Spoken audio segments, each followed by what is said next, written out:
All right. Good evening, everyone. Welcome to another exciting week of Osborne Motors Endurance Challenge. You know, you really hope one of these days the things you put into the round numbers and where we're at take effect, but not this week. So, Francorchamps. Hopefully I get that right. Yeah, round 4. We're back for round number 4, everybody. Our second endurance week of the calendar before our mid-season break. We'll see us taking a journey over to the lovely track of Spa, Circuit de Spa-Francorchamps. Spa, as is more commonly known, in obviously the city of Francorchamps in Belgium. I think it's the longest track we're going to see on this calendar. Let me make sure I'm not going crazy. Correction, second longest. We'll see Le Mans at the end of the season. That will probably be our longest. But qualifying underway for us here. 15 minutes left to go as we hit that 15-minute marker. The current timing tower, pretty interesting. We got a bit of a mixed bag of drivers. Whole host of drivers on their out laps. And a whole host of drivers that have set times so far. Calvin Collado topping the timing tower as it stands right now. Kevin Hayes 0.3 tenths behind. Need to go find a random timer. Ooh, Sean Roberts there, who we're hanging out with, taking the off track there to allow Kevin Hayes through, it looks like. As Kevin Hayes tries to find those last 0.3 of a second. The grid pretty packed this evening. I think we'll see a few more dive in. Nate Sides, however, as we look from the overhead cam, and we'll see him sit in the runoff there. I believe that was just outside of No Name. A track rich in history, and therefore everything has a name. We'll see me trying to rattle all these off. I know a good number of them by heart. This place holds a fantastic amount of personal enjoyment, as it is the first enduro I did was the 24 hours of Spa in the GT3 category, as we watched Nate Sides once again try to take an out lap and get a lap in. Nate's Landon Orr right behind him. That's not all of them. That's the F1 track layout, which does not have everything I want. There we go. there are a total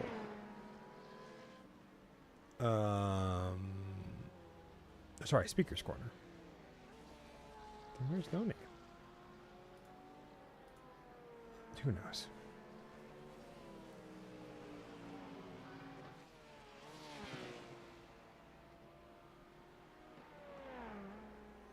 As I'm looking at the track map here, we are going to take a quick look over at the standings after round number 3. A pretty fantastic lineup here. We'll see most of these drivers stay in heated contentions for their overall positions here. A whole host of drivers out last week as a result of the wet weather. We'll see them drop a little ways down the order as I frantically find my buttons to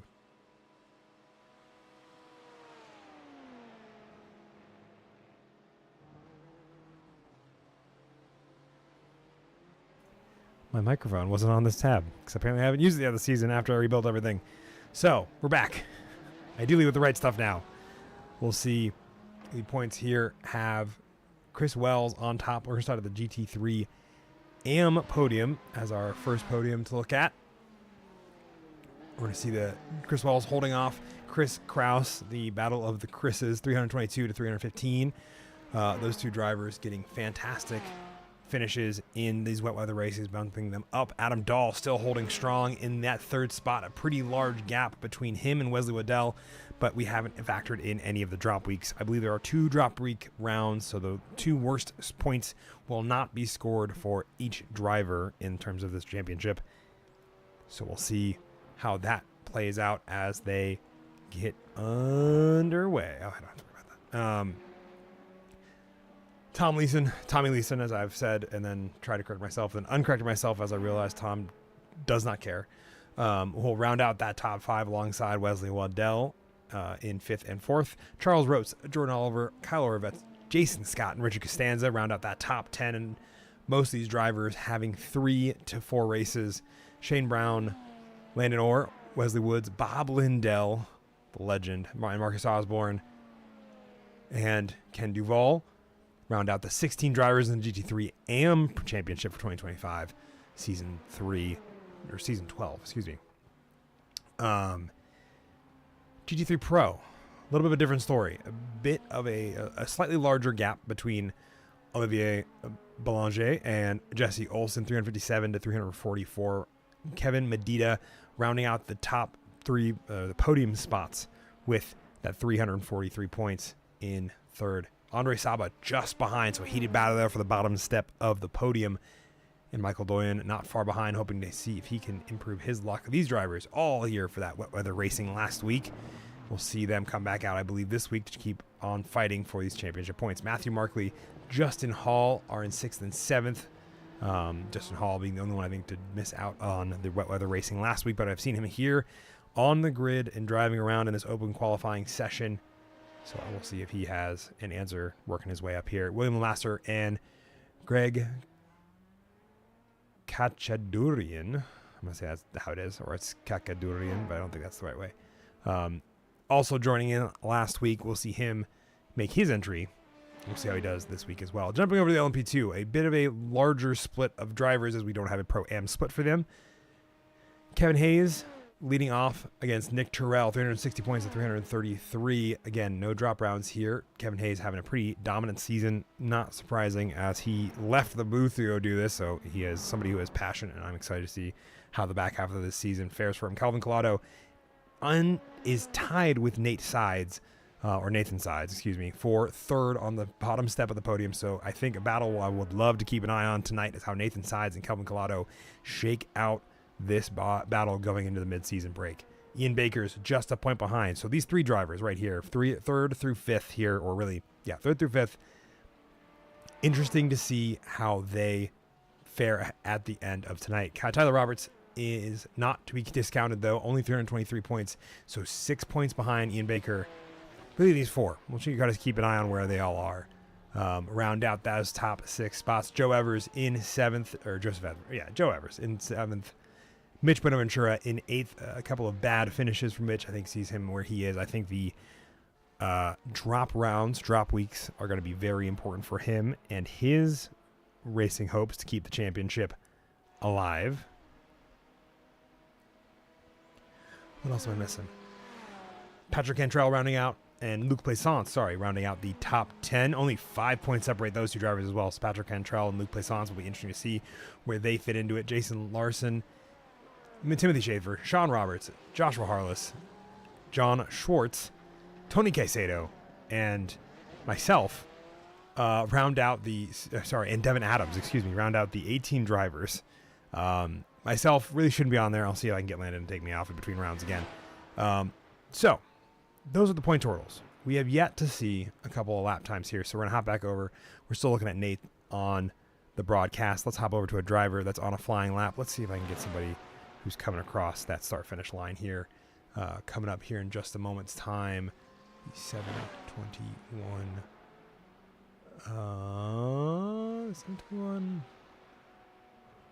Oh, Nate Sides having a rough time in qualifying, trying to find that last bit of time to keep himself ahead of Kelvin Collado. Kevin Hayes leading off Nick Terrell as those two get underway here.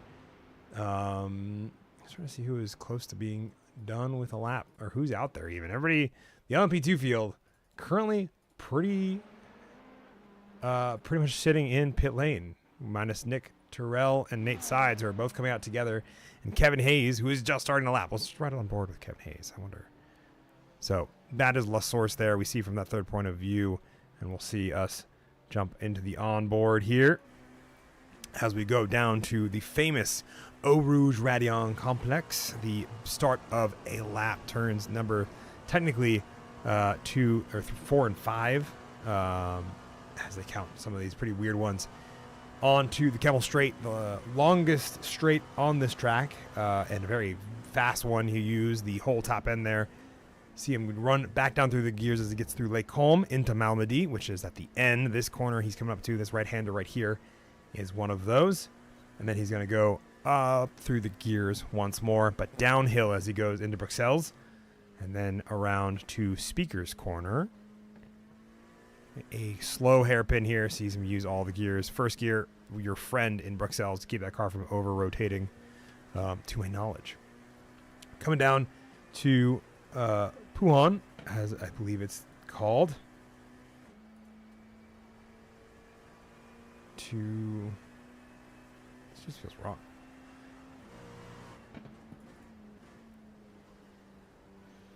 All right. Sorry, I was looking at one map and it didn't have all of them. I'm looking at another map and it has the wrong one. So I'm like, what the heck is I doing here? We just got through the campus corner, and then the Stavelot 1 and Stavelot 2. We'll see him come through the back half of the lap through section number 2, now into Curb Paul Fair, which is this nice, fast-flowing right-hander. Going to work his way through traffic as he comes up to Blanchiment, a very treacherous corner in the GT3 machinery. Not a problem in the LMP2s, but he's going to have to lift a little bit to allow that LMP or GT3 to not impact or not kill that GT3 in their lap time. And then finally into the chicane, the bus stop as they always call it, and back towards La Source is going to be the lap there. If I jump one car ahead, see if I can do that really easily. We'll stride along in the Aston Martin of Wesley Waddell, who was on a pretty good improvement. Excuse me. Let me see. I've got everything here. English words, they all mean things. As he goes flying up through Eau Rouge Radion. It's a little more treacherous than a GT3. You can see him working a little bit more of the steering wheel and also trying to make sure he doesn't end up crashing. And Camel Straight down through Lake Holm into Malmedy. Utilizing all the grip in this car. It's why I think we see the GT3s do have so much fun here. It's still my favorite. And maybe not my favorite anymore, but still the one I look forward to every year is the Spa 24. And the race there. I think the nice reflection there as we see him go through Speaker's Corner. I believe it's marked. Or no name. I think it might actually be called still, now that I'm realizing I was reading the wrong one. Through Puan, you can get a flat spin pretty easily in the GT3s here if you're not careful. I've done it a few times myself, especially on these new tire models. Early on in the lap. Campus corner, nice, easy pair of corners here. And into Stablo 1 and 2. This one's a bit of an awkward one. I love the transition here in the GT3.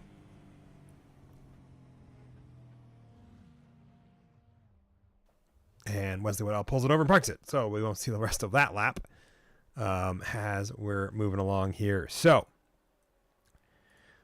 a few more minutes left to go in qualifying before we get through to the main event. 90 minutes of racing happening in just a moment's time. I'm following along Nick Terrell and Nate Sides, these two drivers, as they're getting a lap in. You can see where these drivers have gone off track on that track map off to your right. I wonder if I can get the track or the corner numbers on there. Doesn't look like it.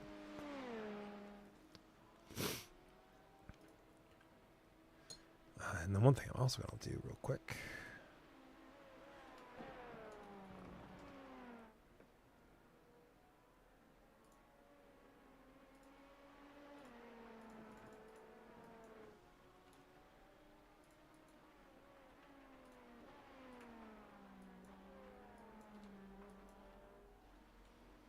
So I'm adding in a couple of things here.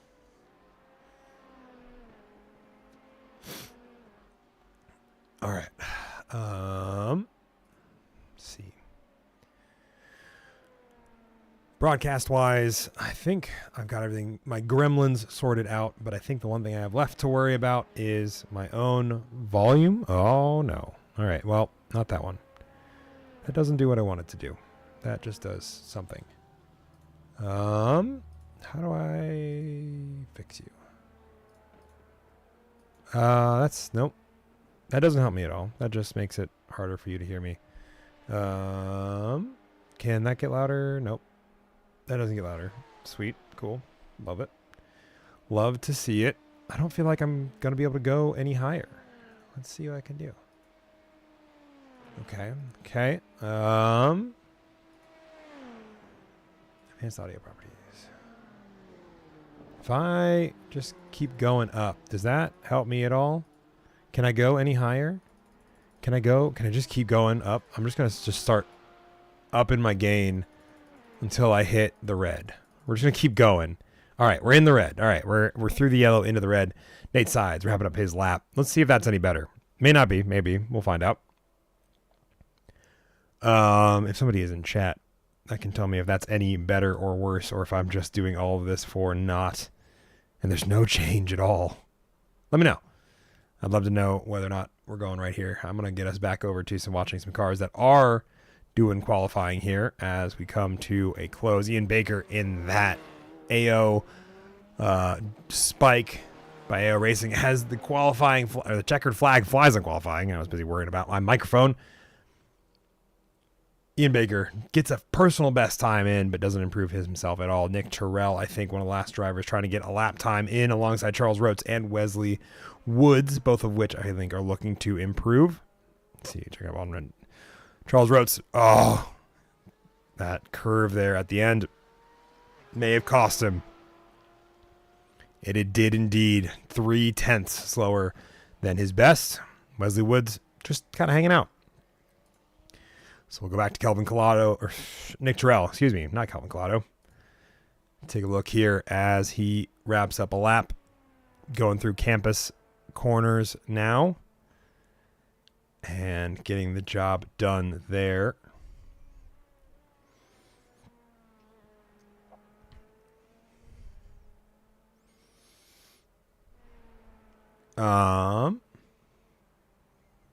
Yeah.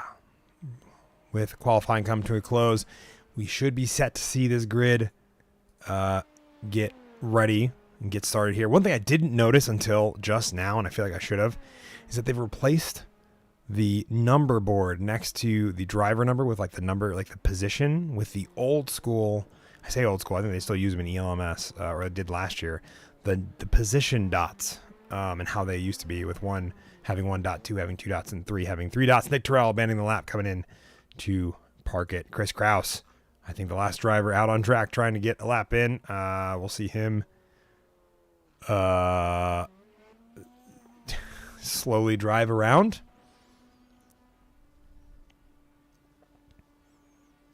What is happening here? Is he just revving it in the second? Yeah, he's just in our first gear. Nice.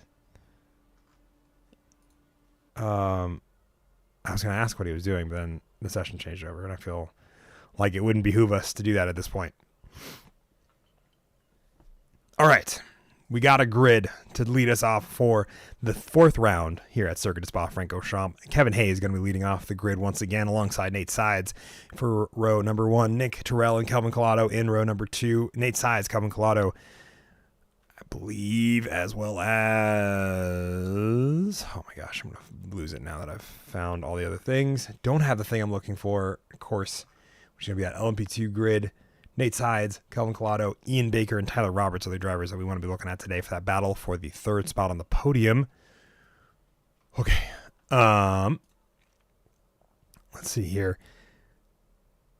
Tyler Roberts, Luc Plaisance on row number 3. So a battle between Nate Sides, Ian Baker, and Tyler Roberts there, spread out across those 7 positions, as he said. Ian Baker and Patrick Cantrell round out row number 4. Joshua Harless and Sean Roberts in 9th and 10th, respectively. Mitch Buenaventura rounding out the 11 cars on the LMP3 grid. I'm just making sure I didn't lose anybody in class. I think I did. How did I miss Landon Orr? Interesting. Because he joined after everybody else. Anyway. All right, well, this is going to break everything, so I'll come back in a second with our drivers for GT3 Pro and AM. And that's going to be the Alex Arduin. Yes, Alex Arduin. Going to round out, be the pole sitter for GT3 Pro alongside, or what will be alongside, let me put it that way, Olivier Belanger. Dion Tovar is listed as being in GT3 AM. I wonder if that's correct. Versus instead of Pro. Michael Doyen, Justin Hall is going to be 3rd and 4th in that grid. Jesse Olsen, William LeMaster in 5th and 6th for GT3 Pro. Andre Saba alongside Kevin Medina for the top 8 in GT3 Pro. Now we get to the rest of the GT3 AM. Richard Costanza, Tommy Leeson in row number 2. Wesley Waddell, Kenny Duval in 4th and 5th of that grid.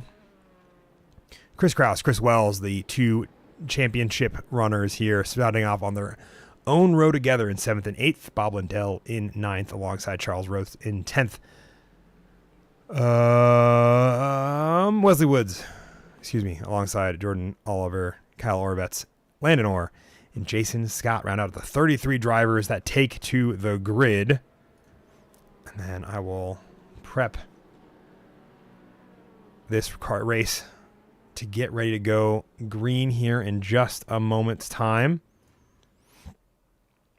as we look out over the lovely trees of Belgium. We get into the last part of the backstretch and the chicane here at the end of the lap. And these drivers will go racing when the green flag flies. The red dots light up for us, but until then, Kevin Hayes has the field, and we'll bunch them all back up as he gets ready to go racing here in just a moment's time. See all 11 LMP2 drivers. They got to go around La Source. This is a bit of a different one. For the start finish line is up here at La Source, but the actual starting of the race is done on the road to Eau Rouge in just a corner's time. But a whole bunch of time that Kevin Hayes has the field grouped up behind him, but he has to wait for the green flag. They've just now passed where the base car is running in, and Nick Terrell is ready to go, hanging out right behind him. Green flag flies as these drivers go down to Eau Rouge and into Radiant for the first time. Going to go too wide with Nate Sides and Nick Terrell Big moment there, but and that's going to tip Kevin Hayes, and he's going to end up spinning. Oh, okay. Everybody else gets around him cleanly, but he is spun by Nate Sides there at the front of the field. GT3-wise, this might be a problem here. Alex Odwin getting a great launch over Olivier Belanger. Kevin Hayes thankfully getting that car out of the way as GT3 Pro comes flying down. Jordan Oliver also, I think, joining those, having a moment there. I wonder if this was related. We'll find out here in just a little while. I just want to take a quick look at it, and then we'll come back onto it. Oh, no, this was all of his own doing, separate of that. Okay. We're going to jump back. Nick Terrell getting around Nate Sides. Nate Sides, I think, having his own spin just a moment after. Take a look at that. Oh, he gets spun the same way, in a similar fashion that he spun Kevin Hayes. Okay. All right. Looking back at that, Nick Terrell still having a pretty solid lead, half a second over Kelvin Collado, who's right behind him. Ian Baker and Tyler Roberts in this heated battle, as they should be. These two drivers separated by 6 points on the championship as it stands right now. We'll see the rest of the grid come flowing through here. Patrick Cantrell holding off Sean Roberts, Luke Plaisance, Mitch Ventura right in front of both of them. Mitch Ventura having a fantastic run here early on in the race, putting him up 6 positions from where he started in last after a poor qualifying result. GT3 Pro, we'll see Alex Odwin and Olivier Belanger going to have a great run out here at the start. Almost 2.5 seconds, almost 3 seconds ahead of Dion in third. Michael Doyen and the rest of the GT3 Pro field are getting bunched up behind this GT3 AM. Michael Doyen looking to get a little bit of a bump draft going there because he wants to get around, and that's going to bring Jesse Olsen too wide as they go into chicane. Hopefully they get this sorted out pretty soon. Jesse's going to try to see if he can't capitalize on the fact that Michael Doyen had to stick up behind Dion before the start-finish line, but he gets a better run out of the chicane. Rest of the GT3 Pro field all sitting here. Andre Sabra and William LeMaster swapping spots here as Andre is forced out wide. Kevin Medina also looking to see if he can capitalize on that there, but he does not, and Andre is able to get that tucked in so they can go one single file, as they say, through the first couple sectors.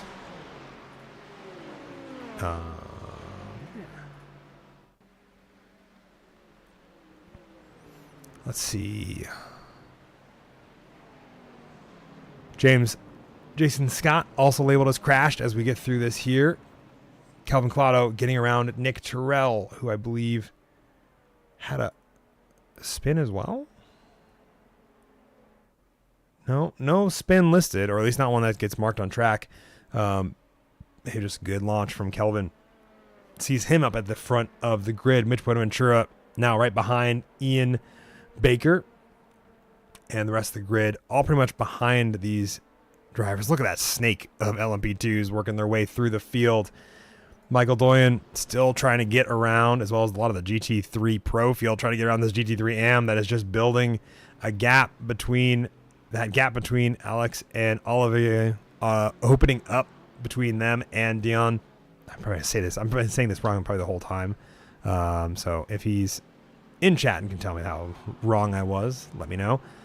GT3 AM sees Chris Kraus currently heading up that field, having a great early stint here, getting around Richard Costanza, Tom, and Tommy Leeson. Those two battling for the other two spots of the, or battling for the last spot. Excuse me, I keep on forgetting Dion is a GT3 AM driver, which shows with that great qualifying where he's up at the front there. Kyle Orvat's going to be heading off. 4 drivers, Landon Orr, Wesley Woods, and Bob Lindell towards the back end of this field. I'm kind of seeing what is happening here. Tyler Roberts, Ian Baker. This battle goes nowhere as they get through Eau Rouge and Radion once more. 0.4 of a second between these drivers.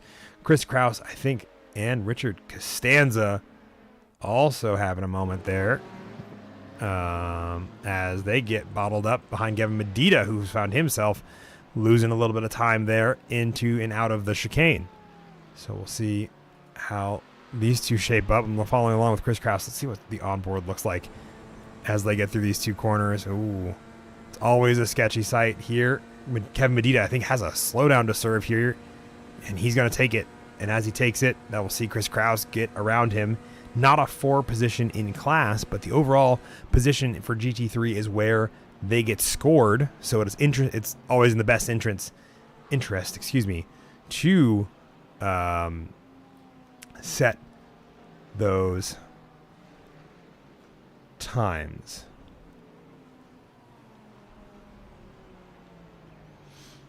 All right.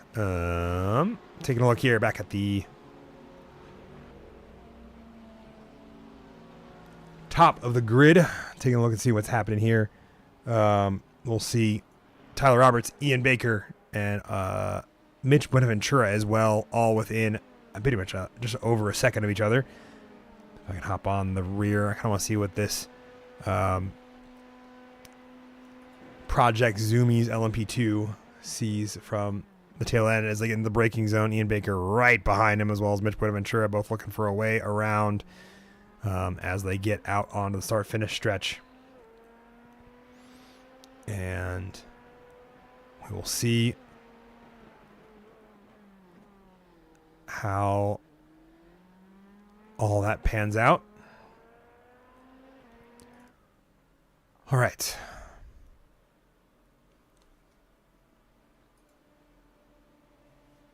Follow along with these drivers as they continue once more through Eau Rouge and Radion. Lap times just over 2 minutes here for the LMP2s as Mitch Buenaventura has a great run here onto the Kemmel Straight. We'll see him pull out off to the side to try to get around Ian Baker, who had a slower run, and he gets through very nicely to the draft. Really applicable for these LMP2 drivers, especially if you can have it early on. So Ian Baker going to get overtaken. Mitch Buenaventura up 7 positions so far. We'll see him on a pretty fantastic drive. Kevin Hayes working his way through the GT3 field after his spin early on. See how well he fares, just getting up to Justin Hall, and these cars have plenty of speed to overtake early on in the straight, and really as you get to these longer sections, that's where the speed difference truly shines as he dives up the inside to get around Jesse Olsen before the braking zone just in front of him. Dion finally getting passed by Michael, who then spun as Dion holds his line there. And that's going to be, I think, pretty frustrating for Michael Doyen there because he is having a great run, just got around him, now is just ahead of his teammate, Richard Costanza, who is battling in his own fight against Tom Leeson. Ugh. I think that's going to be a little bit heartbreaking there for Michael Doyen.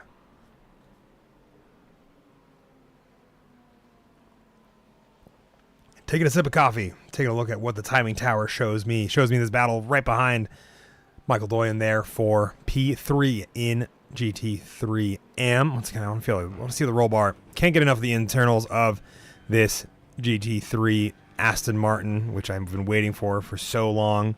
And I gotta, trying to see, you can see the difference in how these cars are extracting the speed as you see how Tom Leeson takes the corner different than Richard Costanza just ahead of him. Keeping these two bunched up nice and tight. Richard Costanza 2 tenths ahead in the sketchiest corner for the Porsche coming up next. That Blanchiment is never a fun one in the rear-engined Porsche because if you lose the grip on that car, you become a passenger so quick. Less than a tenth now. Late on the brakes for Tom Leeson. We'll see him make the pass into the chicane, but can he hold it coming out of it? Little bit of a loose bit there, but keeps it from spinning, and it looks like he has gotten the job done, especially as Richard Costanza has his own almost spin there. Sees that gap stretch out to a second. A beautifully executed pass for Tom Leeson. Luc Plaisance now just getting hounded by Patrick Gantrell as well as Sean Roberts. Both of them less than a second behind Luc Plaisance. I don't think we've seen Luc Plaisance much this season. I'm trying to think and look at the standings here. I believe we have, but I'm just maybe misremembering. Oh yeah, all but one race this weekend, or this week. This season, excuse me. There we go. So we'll see this battle here. This is for the mid-pack, P6, 7, and 8. Both Patrick and Sean Roberts up positions. Patrick up 1, Sean Roberts up 2 from where they started. And Luke Plaisance making the spot that he was in earlier. Mitch Buenaventura working his way up into P3, getting around Tyler Roberts as well amongst all this.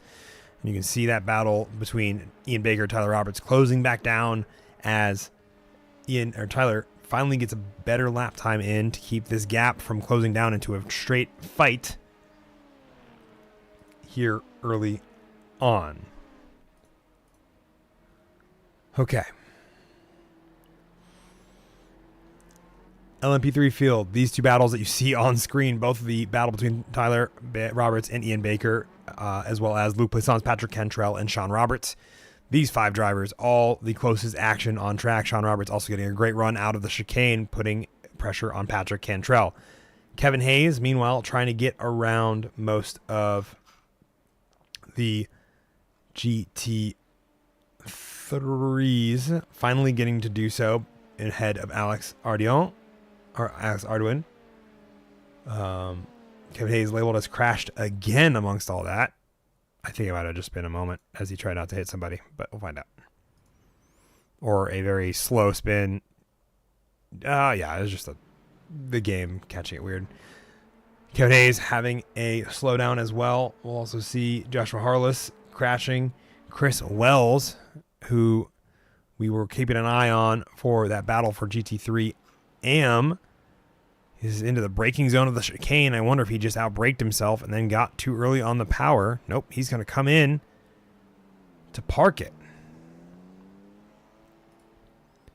Yeah, comes in and just seems to park it, right? What happened here? I'm super curious. Yep. There he goes down pit road. I'm paying attention to some. All right, we'll get back to that in a second. Meanwhile, Jesse Olsen finally getting around. Dion gotta spin him as well. This is maybe I'm not sure how I feel about that. Well, we'll take a look at that here in a moment. A little concern. Dion. Twice now, a car has attempted to pass him, and both times that car has gotten spun. I'm starting to worry there. Alex Arduin getting passed by Olivier Belanger for the lead of GT3 Pro, however, as Alex keeps that car from spinning out from under him. Charles Rotes, Kyle Orvetz having a off track they need to serve as well. All right, Kevin Medina, Michael Doyen, Jesse Olsen, Chris Kraus, Kevin Medina duking it out as Chris Kraus has gotten around Kevin Medina for 18th overall and now second in class. Still up 4 positions for Chris Kraus, trying to get around, catch up to Dion from where he is. The 10-second gap between Dion and Alex Arduin, basically from the way this is shaping up. This could be an interesting gap here, basically holding up a lot of the GT3 Pro field from getting into the mix with Olivier and Alex if they have the pace. Justin Hall looking on the inside, keeping his nose in, forces him to be on the outside as he comes out of the final corner. And Dion finally seems to be, or maybe not seems to be, but is being passed. And we'll see a look there from William LeMaster as well as they get through there. Jesse Olsen getting around Michael Doyen, 3 into 1. I'll see all of them work it out ever so slowly. Kyle Orvetz also labeled as crashed amongst all this. All right, coming up on the 15-minute marker for these drivers. See Dion chasing down Justin Hall.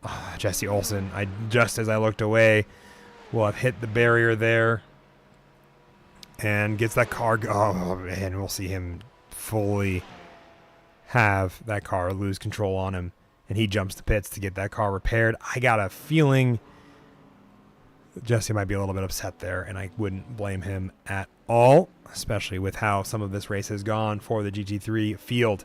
Luke Plaisance still trying to catch up to Ian Baker, gets around, still being hounded by Patrick Cantrell, who is still looking to find his way around. Sean Roberts also rejoining this fight. Not that he's really left it Kyle Oravets also finally pulling the plug and jumping out of the car. Chris Kraus, Kevin Medina still duking it out in GT3 overall as well.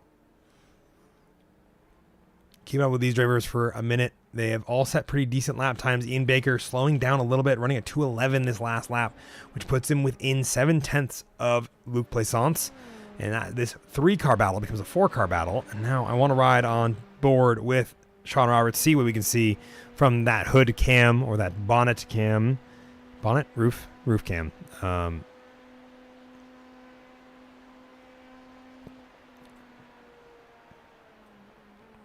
You can see that little bit of fuel saving there as they get through the first couple of corners.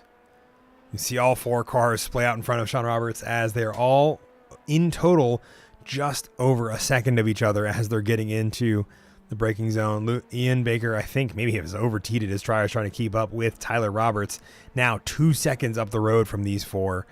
And I think there's going to be a bit of a conversation there for Ian at the end of the day. Michael Doyen diving to pit lane early to get a stop done or to call it quits. We'll have to see here. Jordan Oliver also labeled as crashed, a meatball for Kyle Oravets as he finds his way back into pit road.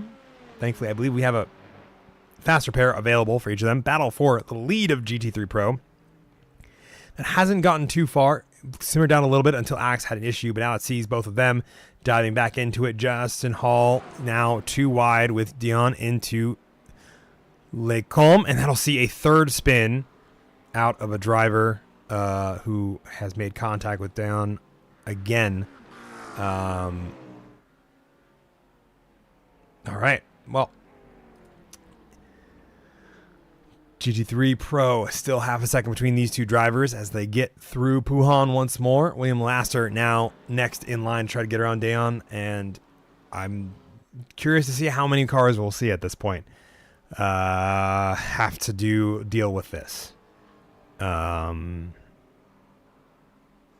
Yeah. Michael Doyen out of pit lane after a 22-second pit stop. We'll see him get that done early and get out of the way. He'll have probably 1 more. Tom Leeson, Chris Kraus duking it out for the 2nd and 3rd in GT3 AM. Tom Leeson getting around him very easily. Chris Kraus missing a rear bumper, which is going to be costing him a little bit of time here. He's labeled as off track. I wonder if this is where he got that damage there. You see his bumper on there now. You can see a little bit of that tail. And you see him, loses it trying to avoid, gets bumped, trying to avoid hitting. That was the bump. That is all it took for that rear end to say, I'm out. I'm not doing it anymore. So that shows why he's losing time to Tom Leeson. Nick Terrell, Mitch Buenaventura, these 2 now duking it out for 2nd place. Mitch Buenaventura setting his personal best this most recent time by Justin Hall, labeled as crashed once more. Justin Hall labeled as off track once more. Chris Kraus labeled as crashed as well. He'll get into pit lane, which I think is just what he did instead of doing that. Any issues there. William Master, Andre Saba, and Dion are all within a few tenths of each other as they go up Radion once more. Battle for the lead in GT3 Pro. Once again, simmering down to just 2 tenths as they get out of Malmedy. We'll see Alex Ardoin, getting a little bit of a faster lap, 4 hundredths faster than Olivier Boulanger's most recent lap. The 2 of them just neck and neck. We're going to do a lot. We've been diving on board a lot this week. We're not going to stop here. We're going to take a look and ride along with the V8 motor of the GT3 Mustang. We've heard the Aston Martin that's in front of him, but now we're going to listen to the Mustang as we're coming through Puhan and into Campus 1 and 2. Hey, I love this. Is such a wide set of chicanes. It's so much fun when you get it right and you're getting the rotation in and back on the acceleration as you get into Stablo 1 and 2. It's just so rewarding, especially in these GT3 cars that really punish you for not having, when you aren't taking ideal lines. So this gap spreading back out to half a second here. the battle between Ian Baker and Luc Plaisance, slamming down to just 2/10 before the braking zone into Les Combes.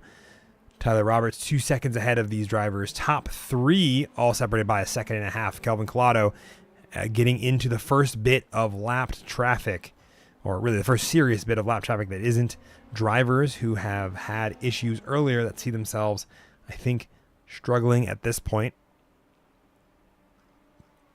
Kelvin Collado having a pretty fantastic run up until this point now reopens the gap to over a second as both Nick Terrell and Mitch Bonaventura get around that traffic. Patrick Cantrell and Ian Baker, as Luc Plaisance has gotten around Ian Baker here just now.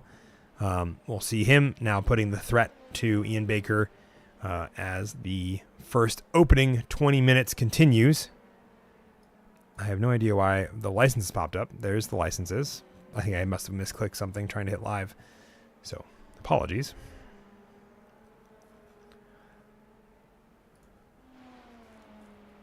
Let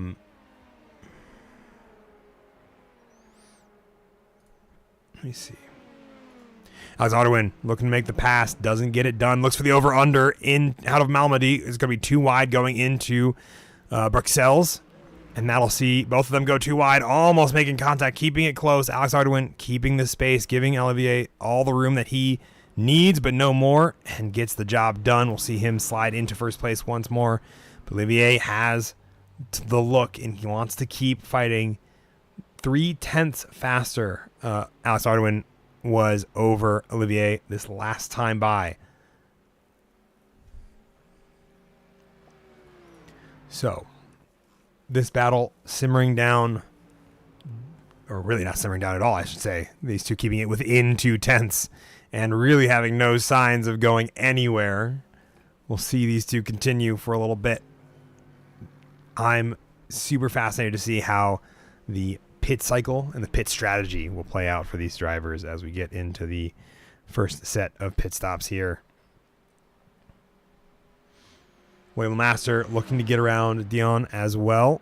We'll see him in that Prestige Motorsports, that green and gold livery. Nice change for these drivers over the blue and gold. Not that it's a bad change. I don't think it really has a huge difference. I love the green this season instead of the blue they were rocking last season. And Nick Terrell, Mitch Bonaventura, once again separated by 3/10. I'm going to keep an eye on this one as well as they get into it. Lap traffic also slowing Kelvin Collado down as he tries to get by Wesley Woods. And these three now all separated by less than a second once again. If I ride along board with Kelvin, looking behind as Wesley unfortunately goes off track there, trying to avoid not getting hit by, I think, both Kelvin as well as maybe Nick Terrell. We'll see all three of these drivers going through Curve Paul Frere, and then finally Blanchiment, which is right here. And they are all nose to tail. 3/10 separates each driver from one another. 6/10 just before the braking zone. Nick Terrell taking a little bit of a defensive line into the chicane there. Not a ton, but maybe if it's just enough to keep the gap close and also keep Mitch behind him. We'll have to see how all that plays out. And it's going to be a wild one, I have to say. Jordan Oliver, Leod has crashed once more. Bob Lindell, Wesley Woods, also worrying about their own battle. Oh, this is going to be a good run from Nick Terrell as they get into the Kemmel Straight. Less than a tenth separate these drivers. Let's hop on board as Nick makes the look. Is on the outside. Kelvin taking the defensive line on the inside, but Nick breaks later and gets around Kelvin Collado for the lead of the race. We'll have to see how these play out as these three keep going at it throughout this lap time. Kelvin Collado once again now immediately trying to get back on the attack to get back into the front spot. A spun Wesley Woods there, or excuse me, not Wesley Woods. Why am I not seeing who that is? Who was that? Oh, I think it was a Jordan Oliver. Nope, not Jordan Oliver. Good job. Kyle Orovitz. There we go. Excuse me. Calvin Collado now under fire from Mitch Buenaventura for the lead of LMP2. Brody rooting on. Yeah, lovely to Luc Plaisance. Thank you for the root, Brody. Luc Plaisance currently, I believe, was fighting with... Am I blind? No, I'm not blind. Was fighting with both Patrick Cantrell and Ian Baker, but getting around, Ian Baker has let that gap open up by a couple seconds there. This battle for the lead, however, has gone nowhere. Mitch Buenaventura, you saw that smoke there. That was him blowing the braking zone by just a little bit, and that sees that gap open up to over a second for Mitch. That'll be a hard one for him to get back under until he is able to. But we'll see how this plays out. Calvin Collado still trying to look to make up the time there. Almost a second slower than Nick Terrell last time by, but that was also when he had the look and that late lunge for the pass into the Lake Holm. Saw that gap spread open to what it is in terms of the actual lap time pace, but 6/10 working their way down as the gap closes and the draft is employed by Calvin Collado. We'll see them keep within fighting distance of each other, including... Speaking of fighting distance of each other, most of the GT3 field separated by over a second. You can see those intervals there on the timing tower. But one battle that is now down to under half a second once more. Patrick Cantrell, Sean Roberts for 7th in LMP2. We'll see these two under half a second as well. And of course, as soon as I look away from that battle for the lead, they've also jumped down to half a second. So... 27 minutes in, an hour and 3 to go. There's theoretically the threat of a yellow flag in this race. I have yet to see it, but there's theoretically one. Luc Plaisance getting close to, or getting caught up to again by Ian Baker. Ian Baker getting those tires cooled down now as we get into the afternoon. Looking at the sim time here. Sim time 16:21, 4:21 in the afternoon local. We probably have a couple more hours of sunlight left in this race. It'll be a sunset, just a little bit of sunset as we get into a little bit of cloud cover here, but not enough for weather is going to be my guess, at least ideally. So, with that 30-minute marker coming up pretty quickly, let me take a look. Let me take a look at everything else I got going on here. I don't want to rip him away. I'm less worried now because he's not in first, but I still feel bad. All right.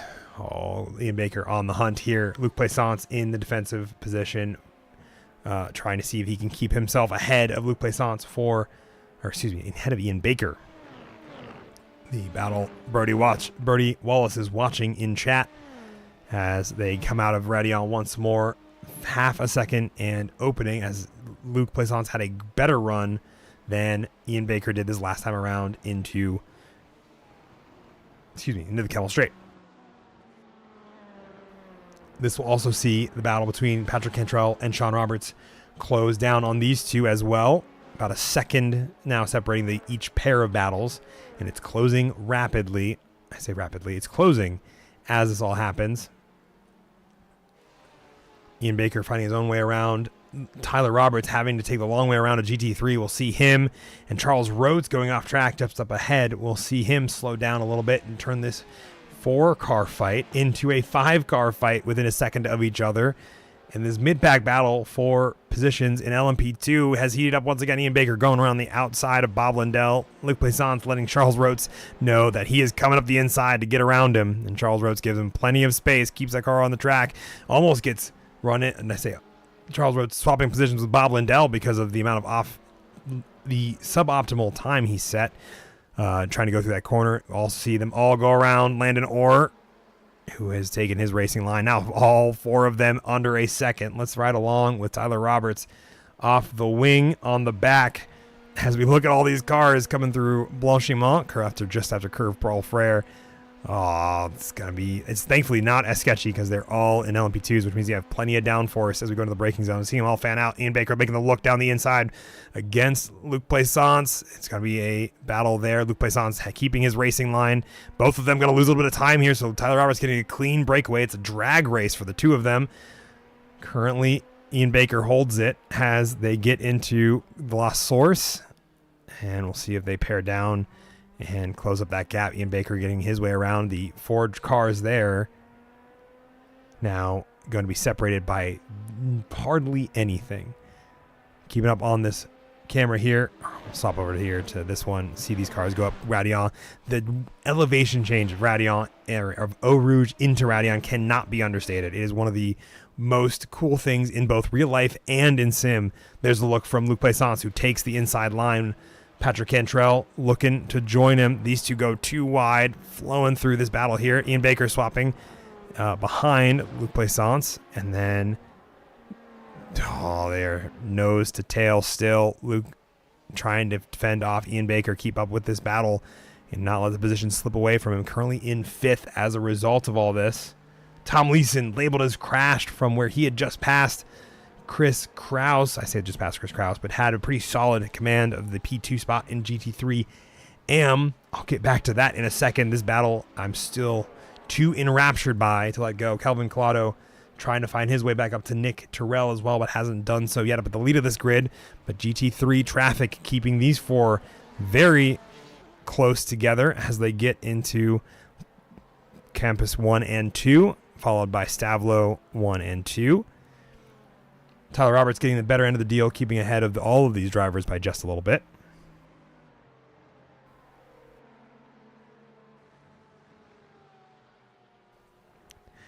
Alex Arduin of GT3 Pro is currently leading by 4 seconds to Olivier Belanger, who is a 18-second lead to William Lemaster, who has finally gotten around Dion alongside Andre Saba as we watch this battle for LMP2 P5 through P8.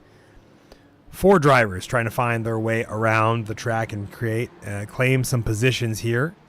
Luc Plaisance leading all of them off, and Tom Leeson now going to be stuck up in the middle of all of this battling. Meanwhile, the battle for the lead slowly hitting up in LMP2, so we'll check in on them in just a moment. I'm currently seeing if we've got any more movement here. Luc Plaisance going to have to flash and let himself be known to Tommy Leeson. So that's going to be an interesting time as they get through Radion, as Ian Baker tries to find his way around. Manages to do so successfully, but that's going to open up that gap between himself and Luc Plaisance by a couple tenths. And that's what's going to put the battle into Patrick Cantrell, because Patrick Cantrell had a better line than Ian Baker did. So Ian Baker now having to let Patrick Cantrell through as the traffic does not go in the favor of Ian Baker.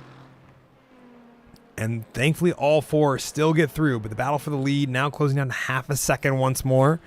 Mitch Bonaventura hanging out in the background as well. All these cars just under a second and a half of each other, from Nick Terrell down to Mitch Bonaventura.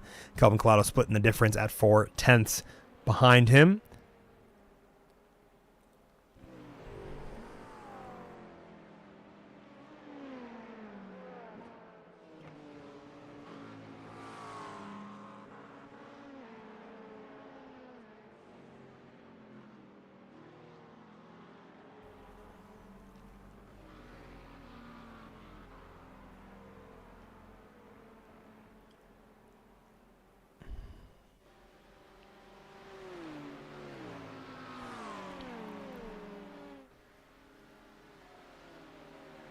All right. Taking a look here.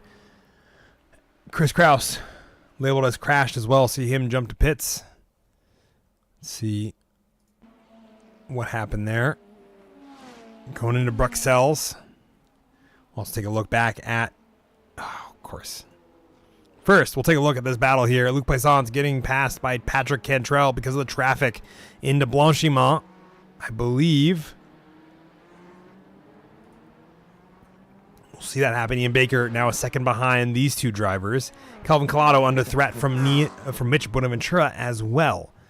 So the battle's still raging on as we get into the 30-minute mark, 35 minutes under the wheels and done on the marker.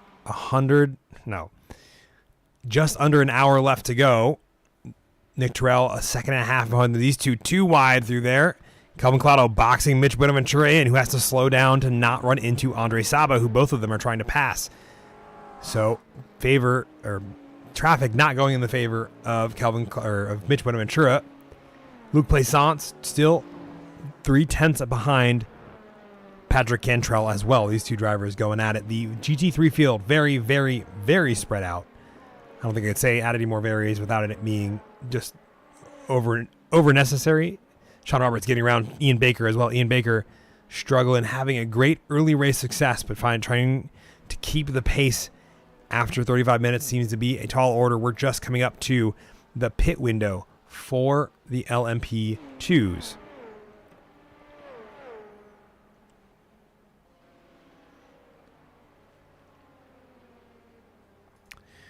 Luke trying to get around Patrick Cantrell, who had to let up for Kevin Medina. That forces them 3 wide through Campus 1 into Campus 2, but Patrick Cantrell holds on to it. Ian Baker getting passed by Sean Roberts, but not letting it lie too seriously as they get stuck behind Kevin Medina going into Stavlo 1. That'll bunch them up for Blanchiment as they get around Kevin Medina very carefully into Stavlo 2. These two looking to almost go too wide as we go into Blanchiment. We'll see if Ian can find the pace. He's got the draft now to really benefit from. Same with Luke Plaisance right ahead of them. And so we'll see these two go for the look. He picks his line around the outside, but then has no room to capitalize on it. Staying behind Sean Roberts for once more another lap. We'll see him do that. Patrick Cantrell, Luke Plaisance within 0.2 of each other as Luke Plaisance gets a great run out of the chicane. We'll see him trying to work his way up. Joshua Harless diving into the pits for the first time for fuel. I think after his... He crashed. No, it's probably just the thing that's saying that he crashed because he entered pit lane. That is a thing that is happening on my timing tower at the moment. We'll see if Luke Plaisance can grab the draft here. Is able to do so. Crunching down that time. You see it disappearing. He picks the inside line. Patrick Cantrell keeps his foot in as well. And there's the look. They're going to go too wide through it. Patrick Cantrell not lifting to give him too much space. Luke Plaisance finally gets the job done, but is it too much? And does he overcommit? He does not. He holds on to 5th, gets himself back up to the top of the order once more. And we'll see if Patrick Cantrell has a response here. These 4 drivers now, once again, all under a second and a half of each other. Almost under a second between these 4 drivers. Ian Baker now at the back of the 4 of them. If we ride along one of these. Yeah, let's go with that one. We'll see out the front windshield here from this LMP2 vehicle. And all these cars and how they're trying to get through the last bits of traffic. Dion trying to keep up with his own great run of GT3M. Oh, there's the brake lights from Sean Roberts trying to get into Stavlo 1 into Stavlo 2. Justin Hall labeled as crashed, but I think he just entered pit lane as well. And Dion trying to stay ahead, I think, of... getting around Andre Saba here. But Andre keeps his foot in, forces Dion to go the long way around. Dion's going to try to see if he can get a run here into the braking zone. And he keeps it too wide, but Andre keeps the door closed for him. Calvin Claudio taking the fastest lap of the race at a 2:08.79. Still trying to rebuild and reclose that gap to, oh my gosh, this battle between these two drivers causing problems for the GT or LMP2 drivers right behind them. There's 4 of them that all fan out, all of them having to take evasive action for these two. And Ian Baker labeled as crashed amongst all that. I can see him moving in the background. I think he's okay as it is. Luke Plaisance taking the opportunity there to get around one of the 2 GT3 drivers that we're following along with. Andre Saba, who is currently has to serve a slowdown penalty. There we go. We'll see that happen as well. And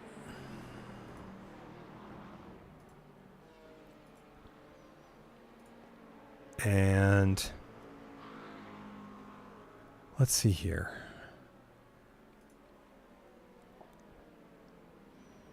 What else do we have? What else do we have that I've been working on here? Dion still staying behind Andre Saba. Joshua Harless, after his pit cycle, trying to get back through the GT3 field. And the LMP2 battles we were watching have separated back out. The battle now on track for overall GT3 position between these two drivers are the closest in the GT3 field.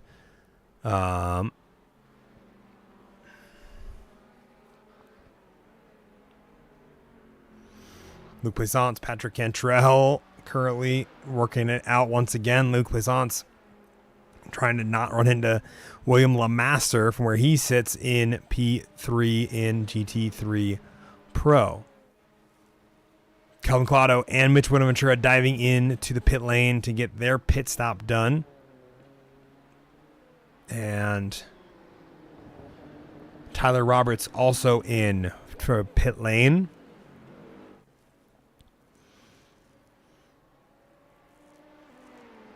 Ian Baker also going to take that pit stop this time by Luc Plaisance, Patrick Cantrell, and Sean Roberts. All three of these drivers working their way through.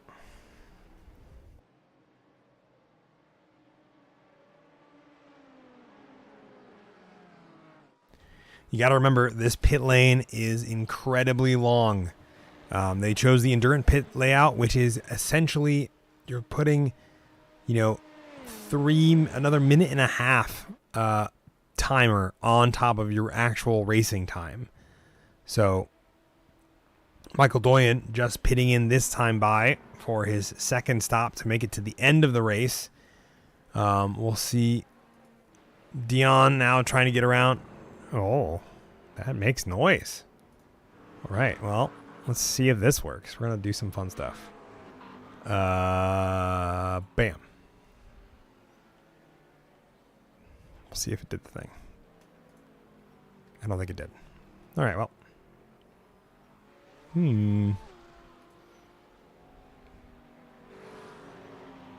Pew. I did it. I was given the power, so I did it. Now, you didn't hear it, but there was a timer that went off. Full course yellow has been deployed because I can. And the timer said it was time. So,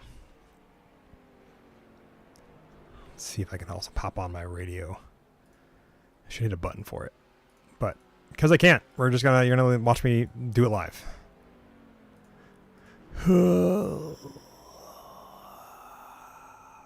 Voice chat audio on. Mute my mic. On. Cool. Ignore.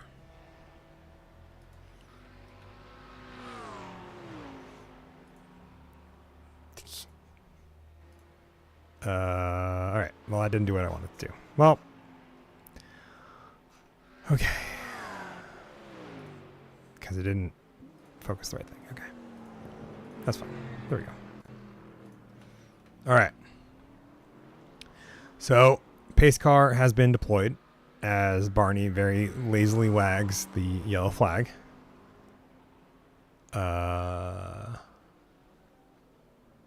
So,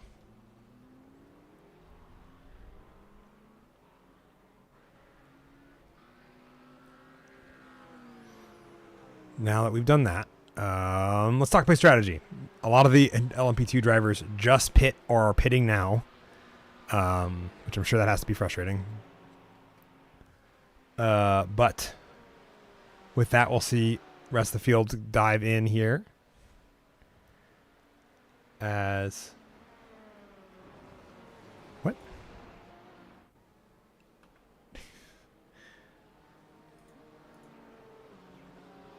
What's happening here?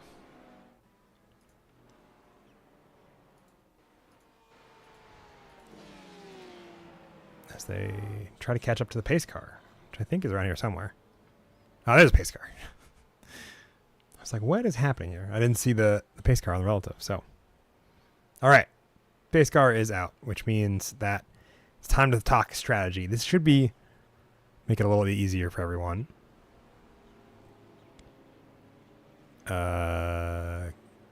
Cool. That still doesn't do what I want it to do.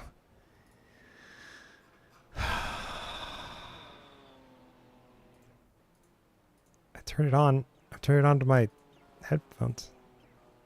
Cool. Voice chat.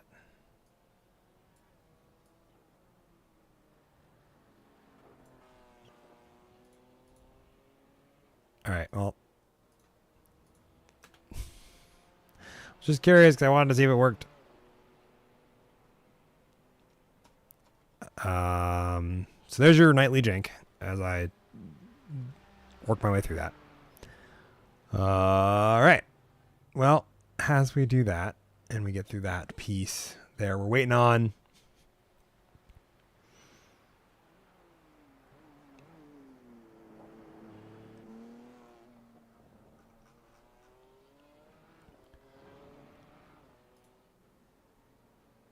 Patrick Cantrell currently leading off the rest of these drivers. My voice chat still not actually displaying things to me. This is super helpful. I wanted to lead. Listen. All right. We're going to look at this one more time, and then I'm giving up on it, and then we're going to move on to something else, and I'll just figure it out. But that's there. Sweet. Okay. So that's on. Okay, I have that as this voice chat notification, none. Mute voice chat. So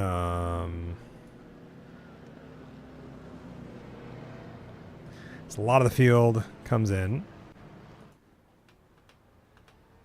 Take a look at it.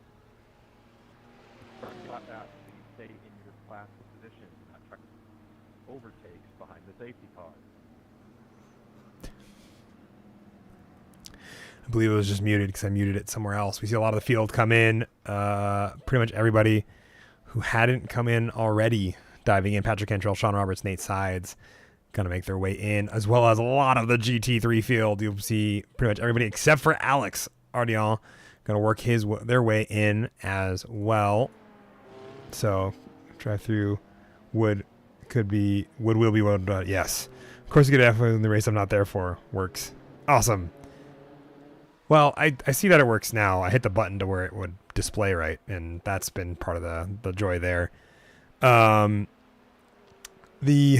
fun piece, as we do this, and as and we'll leave it there, I think, for the moment.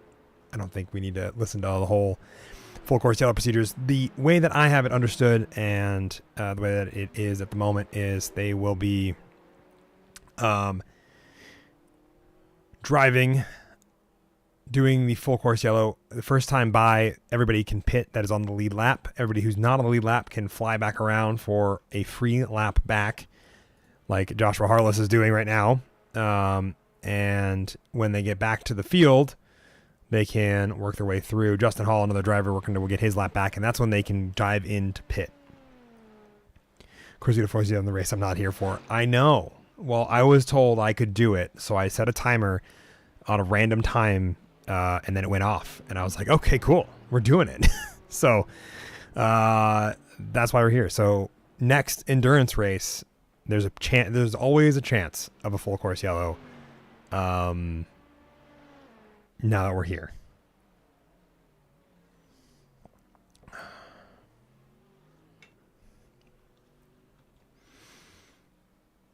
Let me see who I can bother for the full course yellow.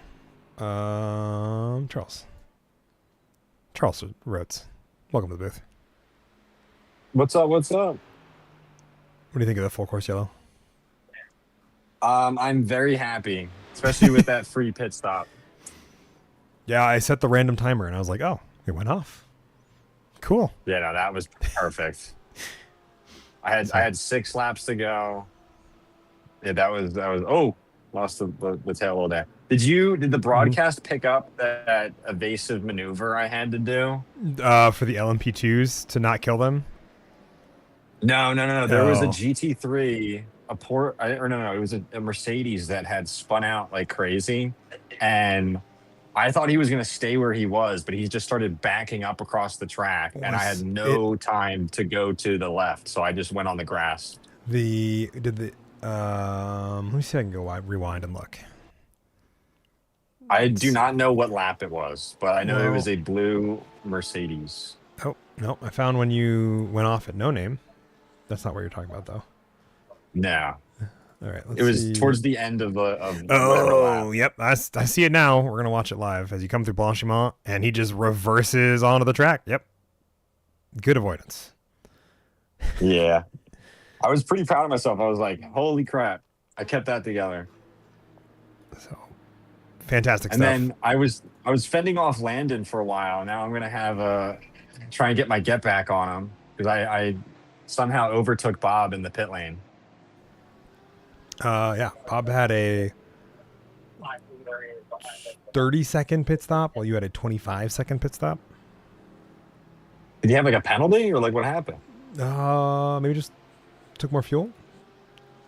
Oh, okay. So, all right, I will leave you to get back into the race. I Oh was yeah. just getting a feel for what people thought of the first fourth course yellow of the season. Yes, I am very happy. Your It's been a while. It has been. Your teammate is really upset that it's the race that he's not here for. Adam Dahl. Yeah, it's okay though. Adam will get his get back. Rhodes running the sauce team for the night. Yeah, that is the words from Adam Dahl that Rhodes is running the sauce team. Hell So, yeah. all right, I'll let you get back to it. I'm gonna go bother some other people in the party chat. So, Yes, sir. all right, and drive wave bys I think are happening now, as we can see Andre Saba and the rest of the field by Olivier Boulanger trying to get around. Whew. See all the GT3 drivers freed from their cages to get around. We're going to ride along board. Look at the tail end of this field. Justin Hall trying to work his way back around. Michael Boyan, the radio chatter, I think very interesting. Let's take a quick listen in because I'm curious.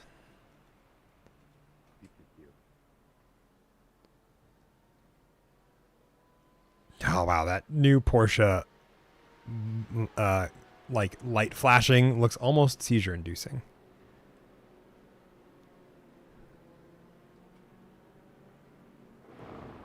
Interesting. I'm also super curious why it's.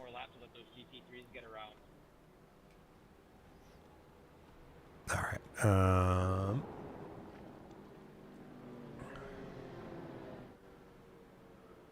All right. Lights are still on, so we might have another lap of racing here. We'll have to see. Sorry about the issue there. Getting a feel, trying to see if anybody is making commentary on the voice comms.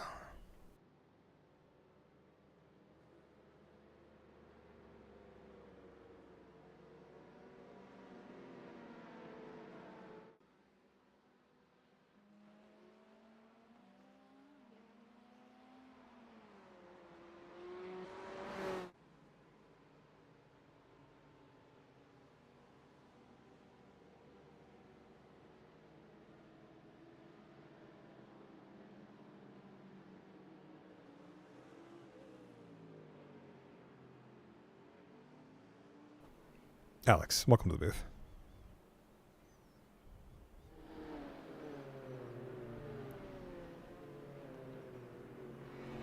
Do we have you, Alex? Yes. Hey, how do you spell your last name? Or how do you say your last name? Ardwin. Ardwin. Okay. Yeah, close enough. It's Cajun French. Good luck. Okay, cool. Doing a great job out there.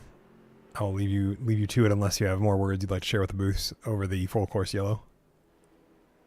I mean, I'm just hanging out, just wait until we go back to green. Should be what I heard. It was going to be one more. This plus one more, I think, but we'll find out. I would imagine it's at least one more. Yeah. So, because they're all hauling ass to get back up to where because you have not pit yet, because you pit early, right? I pit as soon as the pit lane was opened under yellow, so I've already got my fuel. But I don't know if I didn't follow the procedure correctly, because I thought I was just supposed to keep going until I caught the end of the LMP field when it first went yellow. Mm-hmm. And it looked like Olivier had slowed down quite a bit, so I basically was like way ahead of everyone once it all cycled through.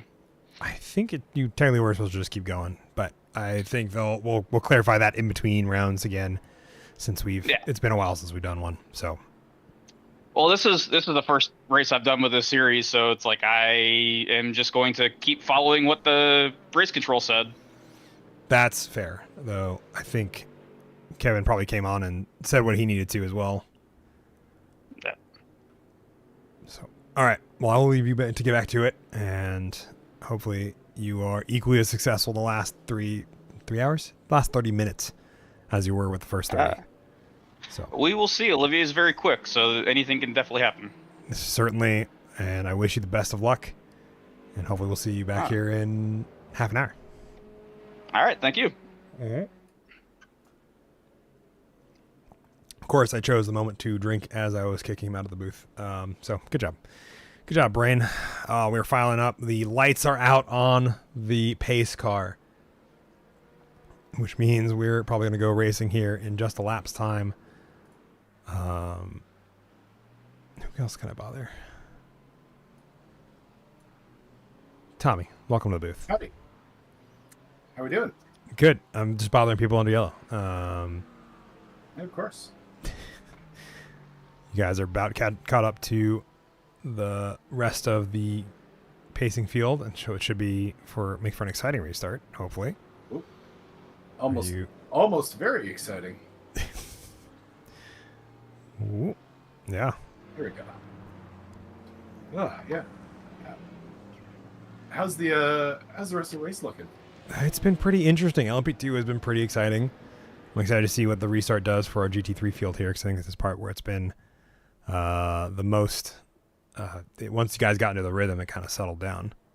So I'm excited to see what this spike brings up to it. I just ran the random timestamp for when if the timer goes off within the allotted time window, and it did. So that's how we have a yellow tonight.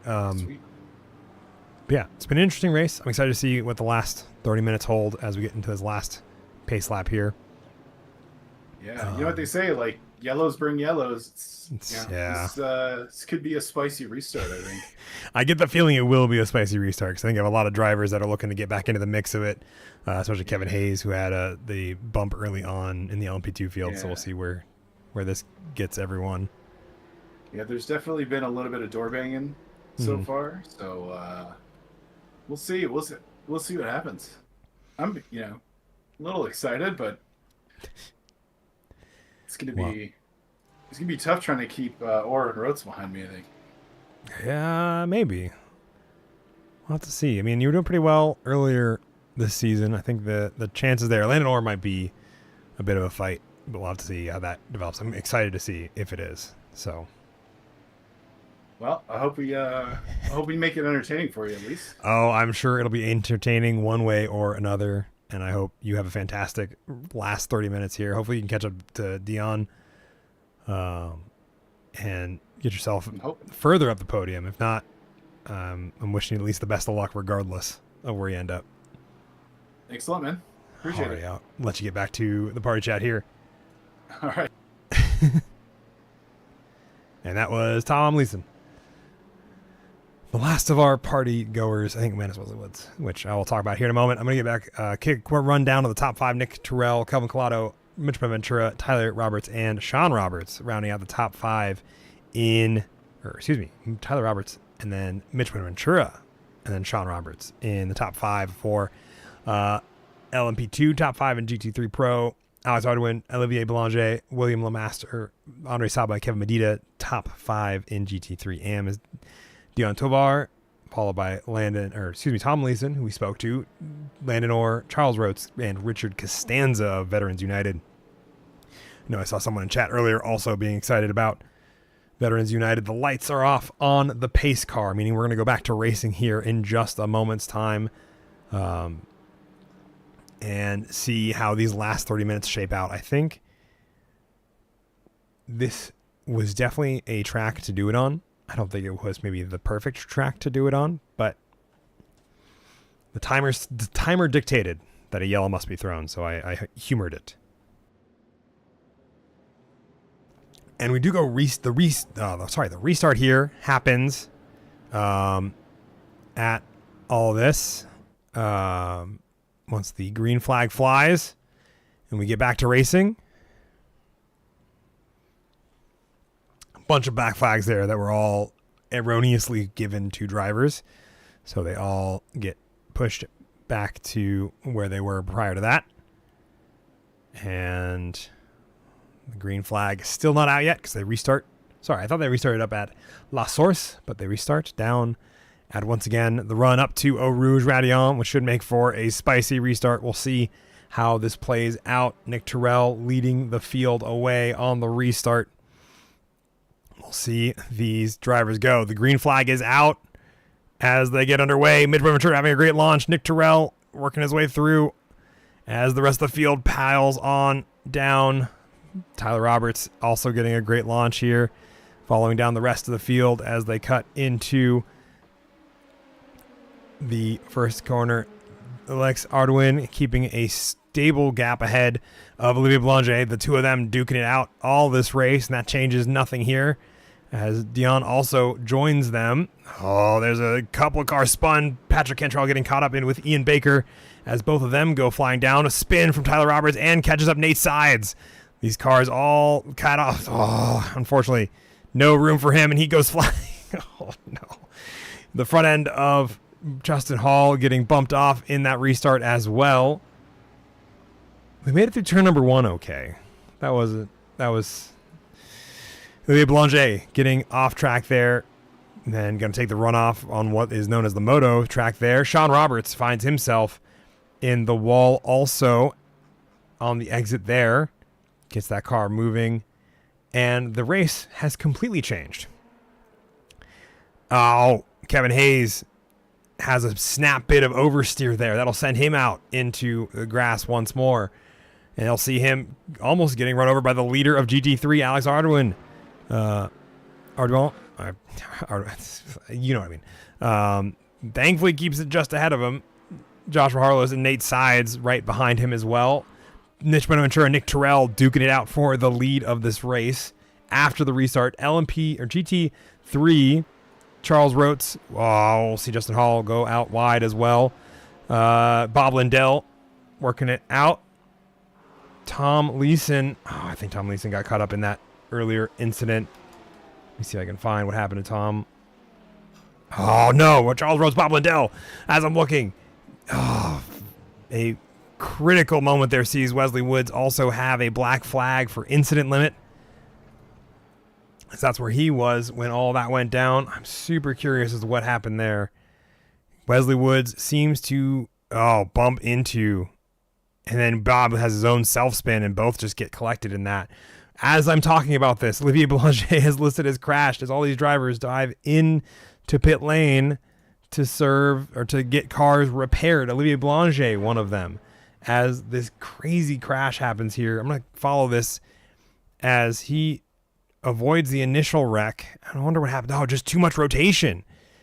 And then gets hit by Nate Sides, which caused Nate Sides to spin. And he gets ready to go the right direction, tries to turn it left. It has too much turn, and then he just gets hit again. And that's where the calamity happens. Tom Leeson, labeled as crashed as he dives in from his incident. I'm super curious as to where this happened on this car. Yeah, I don't see it. All right. Anyway. Nick Terrell still keeping a half-second gap ahead of Mitch Bonaventura, Kelvin Collado, Luke Plaisance round out the top 4 in GT or LMP2. Alex Arduin now 2 seconds ahead of Dion, who finds himself in second. Andre Saba and Kevin Medina dueling it out for the second and third spots on the podium. Patrick Cantrell working his way back up the order after the early restart calamity, I suppose. Landon Orr comfortably sitting in second now after the restart. Michael Doyen finds himself in fourth. A rather intense exchange, seeing him go up and down the order over the course of this evening. Sean Roberts also working his way back up the order.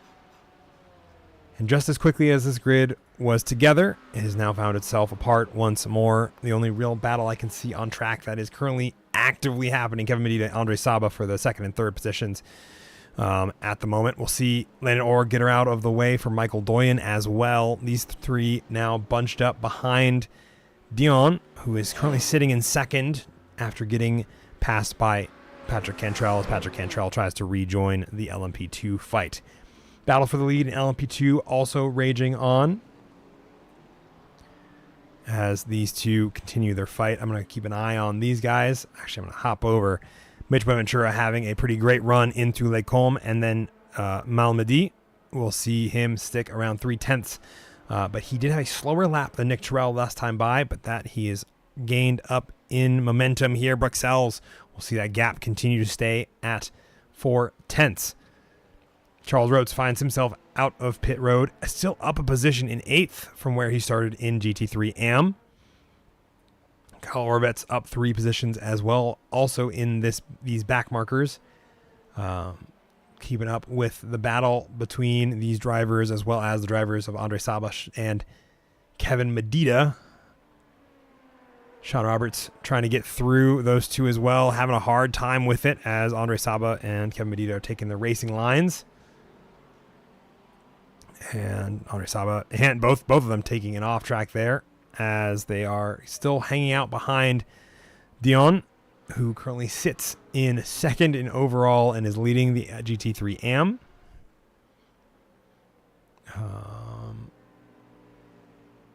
This battle for these two has not gone far, nor has the battle between, Tyler Roberts trying to get around lapped traffic of Richard Costanza as well.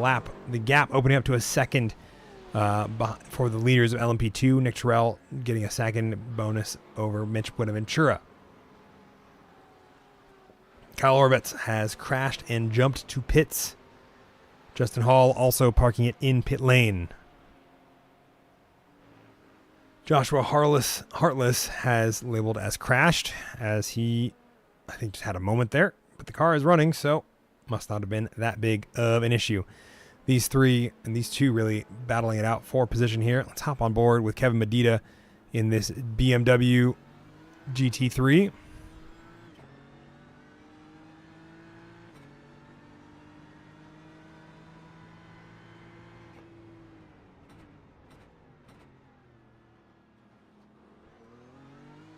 With just above 20 minutes left remaining on the clock, not much time remains for these drivers as they work their way, trying to get up to and through traffic and onto the top steps of the podium.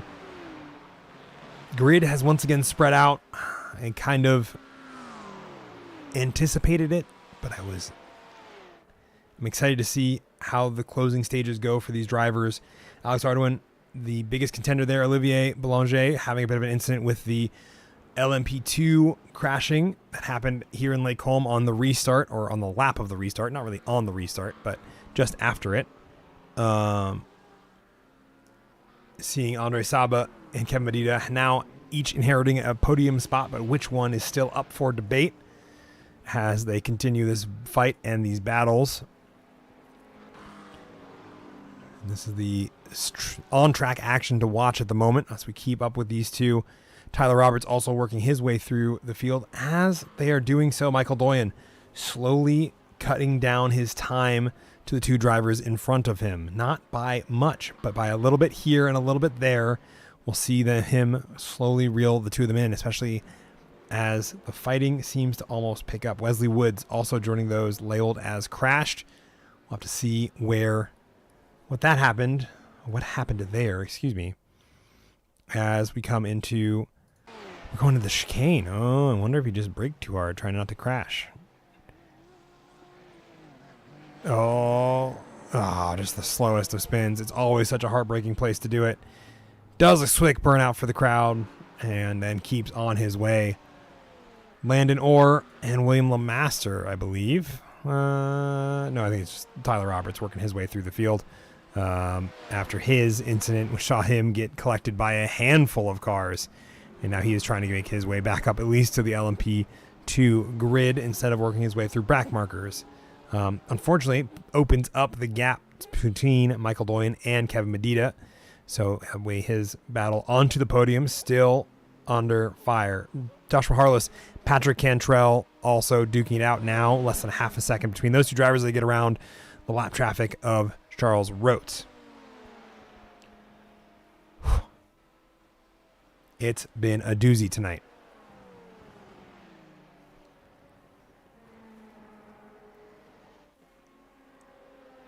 I want to keep up with this, see if Patrick Cantrell can get around the Stellara Motorsports machinery.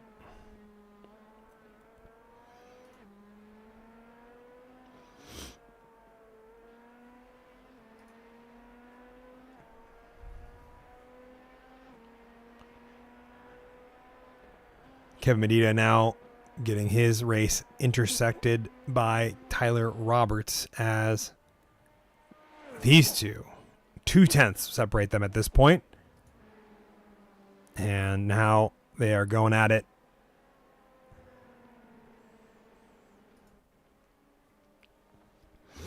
We might see the look from Patrick Cantrell here coming out of Blanchimont, hanging out right under the wing of this LMP2 car in front of him. Another battle that's forming up in just a moment's time. Kevin Hayes slowly getting on to coming up to Luc Plaisance up in 5th, but that is at 8/10 at the moment. Patrick Cantrell looking for the line around, lifting to not run into Joshua as the two of them go into the chicane. And that gap remains as it was, but a great long look here as the gap closes down to between Patrick Cantrell and Joshua Harless. William LeMaster and Landon Orr find themselves also within a few tenths. We look up here, Luc Plaisance, Kevin Hayes in the draft, trying to get his way around. We'll see if he is able to recover more positions tonight after his rough start during the beginning of the race. Now under 2/10 as well. These battles starting to heat up as drivers make their way through the grid, as the pace that they had earlier recovers them from their earlier incidents.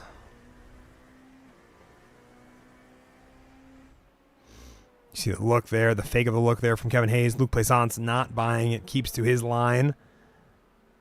Slides on through, keeps that momentum going. 3/10 still separate these drivers as they come to Campus 1 and 2.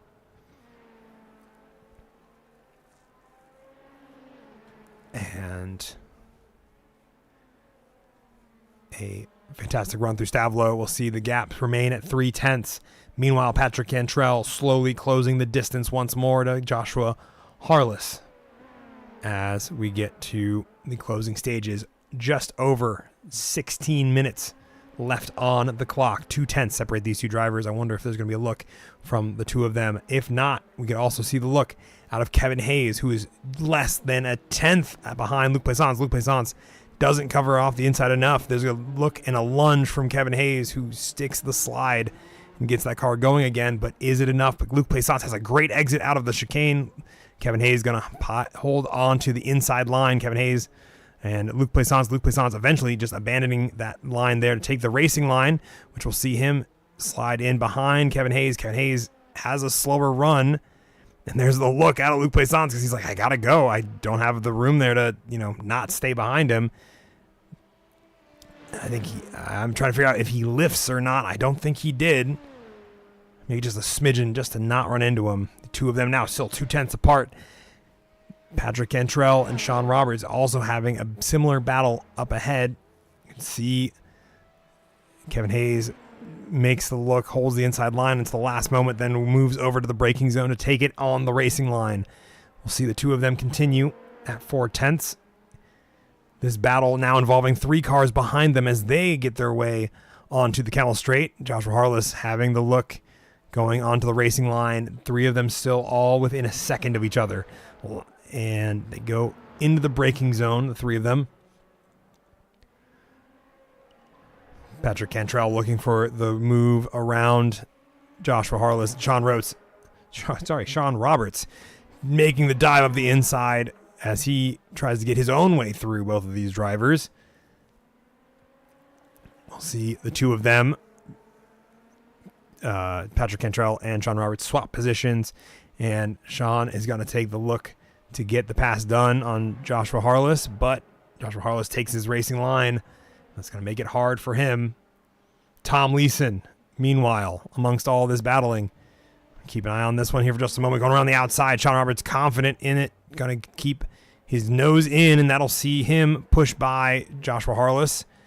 And Patrick Cantrell makes the look and the dive up the inside. That's going to be a dangerous one, but he sticks it and gets it done. Bob Lindell on the radio trying to apologize, I believe, to Mitch Buenaventura that he almost ran into. Or excuse me, Kelvin Collado. Tom Leeson getting around. Bob Lindell getting himself back up into 5th place in class. Patrick Cantrell, Sean Roberts, now that they've both worked their way through. We'll see that open up. The gap between Kevin Hayes and Luke Plaisance now up to a second. Mitch Buenaventura still about 4 seconds behind Nick Terrell after the result of some traffic.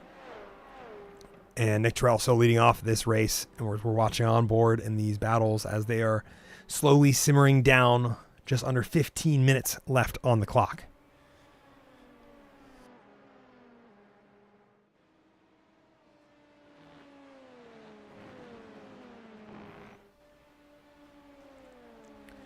But as soon as I say that, traffic also comes a factor for Luke Plaisance and Kevin Hayes once more. Bob Lindell trying to take his racing line and not be a problem, which he will not be anyway because he's the slower class and it's up to the faster class to get around them safely. But these gaps ebbing and flowing as they come upon lapped traffic and the drivers of the GT3 machinery now playing a factor in the races of the LMP2s once again.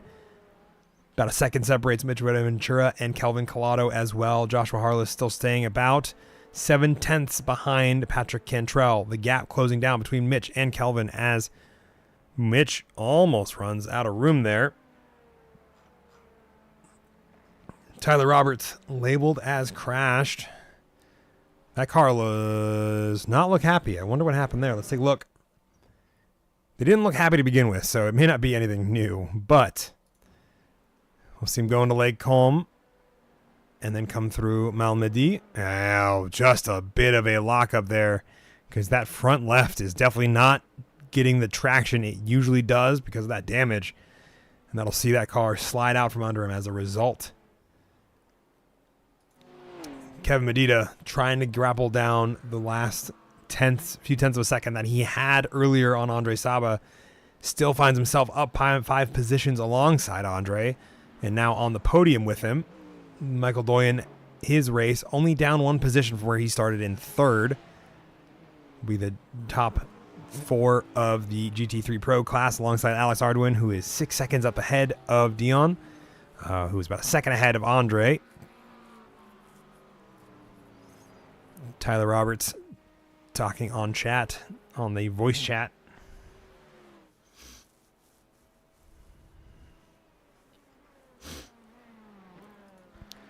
But traffic will see Andre Saba, I think, and Kevin Medina maybe pop back into it. They're down to 0.6 of a second between each other. You can see that gap closing as well on the timing interval there by all of these.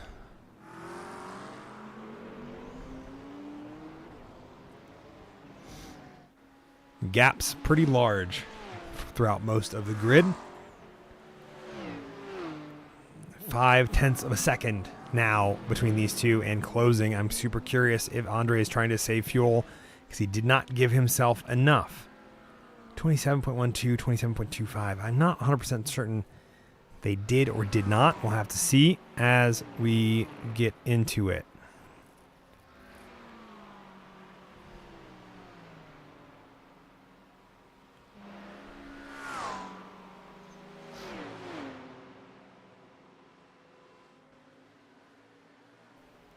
Yeah, Andre Saba losing a little bit of time here. The draft now playing a factor as well, reeling Medina back into this fight. See if I hang out on the wing of Andre Saba.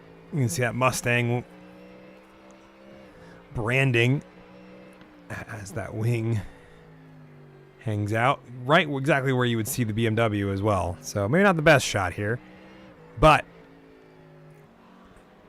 as we take a look from these two cars' point of views, William LeMaster also getting, I think, hounded. Nope. Sorry, trying to get past Michael Doyen, who finds himself 4 seconds behind. So these battles are heating up during the closing stages in GT3 Pro for both second and third on the podium with Andre Saba and Kevin Medina, as well as William LeMaster and Michael Doyen.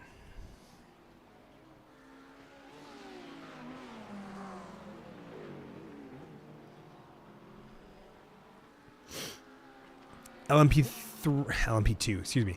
LMP2, almost said LMP3. LMP2 sees a lot of the same drivers running the same paces they were earlier, and the gaps staying about the same. Though, if if Kevin Hayes continues his tear of lap times, we may see him finish running down the gap between himself and Kelvin Collado here in the closing stages. However, he has 9 minutes to make up 2 seconds to even have a chance at fighting him. So we'll have to see how this plays out. Dion getting caught up with his Andre Saba, running really deep, trying not to hit him. Ends up being too wide for these two drivers. I'm super curious with the inside line here. We'll see Kevin Medina getting the job done as they go into La Source, and Andre Saba now riding behind. William LeMaster and Michael Doyen also now dueling it out. As they get through Eau Rouge Radion, Andre Saba not content to hang out behind Kevin Medina. Look at these two, still a couple tenths apart from each other. And we're going to see Andre Saba, this V8 motor, work its way in, but late on the brakes is going to be Kevin Medina, who finds his way around, keeps holding on to the spot for the moment as they get into Les Combe Malmedy, into Bruxelles. I'm going to see here. I'm also super curious. I'm trying to see which one has the best window of what we got. One I need to adjust. Oh, William. Oh, had that brief moment of a breath there because I was really concerned that they were going to have a bump there and the fenders were going to be bendered. But thankfully they were not. Sean Roberts still keeping 2 seconds ahead of Patrick Cantrell, Nate Sides in his own race. Pretty much all of the LMP2 drivers driving and trying to find pace in the closing stages here. Kevin Hayes setting his personal best of 2:08.95 this last time by, getting that interval down to 2 seconds, but is it going to be enough as we only have 6 minutes and change to go? We'll have to see. Wesley Woods diving into pit lane to serve a black flag penalty. That'll be his, I think, first of the night. And Kyle Oravets, I think, is letting all these drivers by. Yep, you can see all of them go flying through, including the lapsed traffic of Ian Baker. William Lasser getting around Michael Doyen as a result as well. So those spots have flipped as in the closing stages of this race. Whew. And Kyle Oravets diving into pit lane, or not diving into pit lane, just had a brief moment of a spin.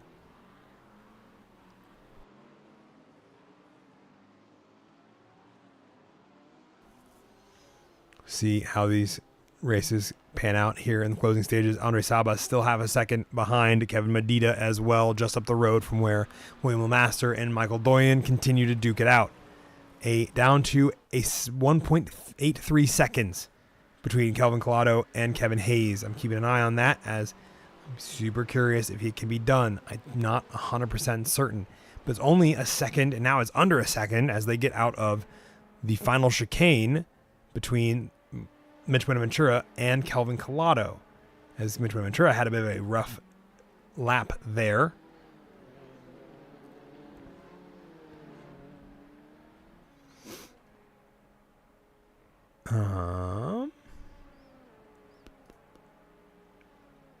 keep an eye on the last couple things here as we get into the closing stages. With Michael Doyen continuing to make his way up the order. Andre Saba having a bit of a rough moment here. Or excuse me, not having a bit of a rough moment. Ian Baker getting around. Kevin Medina as well. The gap there between Andre Saba and Kevin Medina up to 8/10. We've been following this battle in the closing stages here, as well as Michael Doyen and William Lemaster. Mitch Buenaventura now under threat from Kelvin Collado here in the closing stages. 8/10 between himself and Kelvin. I'm super curious if there's a fuel strategy happening here. As a result, lap times between these two, 209.91 last time by for Mitch Buenaventura, 209.54, 4/10 faster, or just under 4/10 faster, between these two drivers, and that gap is closing rapidly. Kevin Hayes finding even faster lap time than both of them. It still sits a second and a half away from this battle here on track. I'm now going to keep an eye on these guys as we get into the closing stages here. 4 minutes left on the clock, probably 2 laps for Nick Terrell here at this point.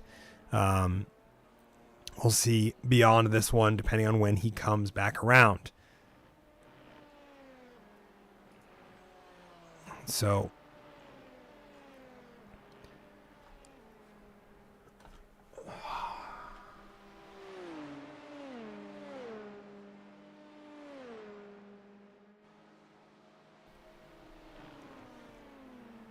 all right. Kelvin Collado letting traffic know that he would like to get through of Tommy Leeson. Or excuse me, not Tommy Leeson. Chris Wells right there. Kevin Medina trying to fend off Andre Saba as the round closes, taking a quick dip and getting the job done there. Andre Saba 4/10 behind and closing once more. Two of them will continue to duke it out. You'll see the braking patterns causing them to be a little bit wider on the relative. Mitch Buenaventura now 6/10 ahead of Kelvin Collado. There's something happening here. I'm not quite sure what it is. As we look, I'm going to take a quick look if we have a white flag floating around. Nope, that's not a grid. That doesn't have Barney. All right, well, then we'll figure it out. We'll do it live. Joshua Harless has crashed as he enters pit lane. I don't think he took enough fuel to make it to the end. But I'm wondering if that means any of them took enough fuel to make it to the end. We'll have to see. Only 2 laps remaining. 5/10, 4/10, 3/10. Mitch Buenaventura going off there causes them to be within 3/10. And I'm going to see if I can hop on board once more with Kelvin Collado. Another running wide. Mitch trying to push the limits of this track, trying to find a little bit of time there to stay behind or ahead of Kelvin Collado with, I believe, 2 laps to go. And then next time it'll be the last time by for Nick Terrell, and then therefore the rest of the field. Not to also be forgotten amongst these battles, up until I believe some traffic here, Andre Saba getting his nose in on the GT3 category, staying with his team, or his not teammate, but his kind of rival on the podium. If he can figure out if he wants to swap places for second or third once more. Down to 2/10 between these two drivers as they go into the braking zone, into the chicane. Still holding ahead, but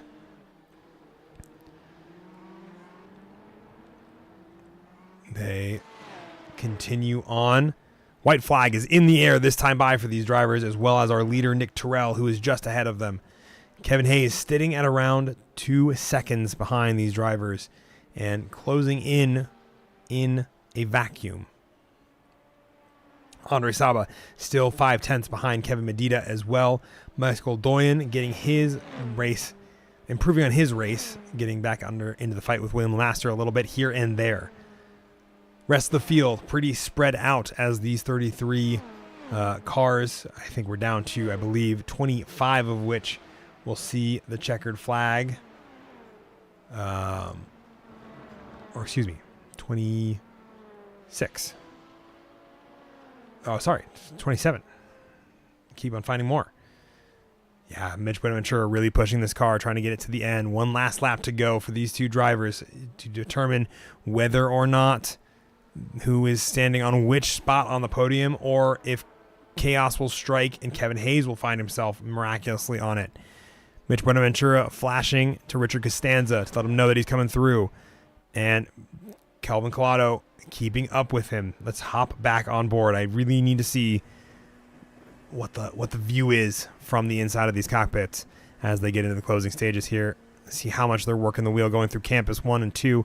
It's usually a lot of entry, and then you want to straighten it out as you're applying power, because you drive with your feet, you turn with the steering wheel. And as they come out of Stavlo 2, that gap sitting at 4/10. There's going to be one spot, I think, for Kelvin Collado at this point to make this pass and get it done. That's going to be coming into the chicane here, and it's going to have to be a lofty send, or depending on if Mitch has fueled it enough. 5 seconds ahead, Nick Terrell going to take the checkered flag in P number 1. Bob Lindell Landon Orr just up the road, going to be throwing a wrench in this work, but I don't think this spot is going to get done. And the two of them keep as they were in 2 and 3. Kevin Hayes finishing just behind them in 4th. Meanwhile, Alex going to be wrapping up his final lap ahead of Kevin Medina and Andre Saba.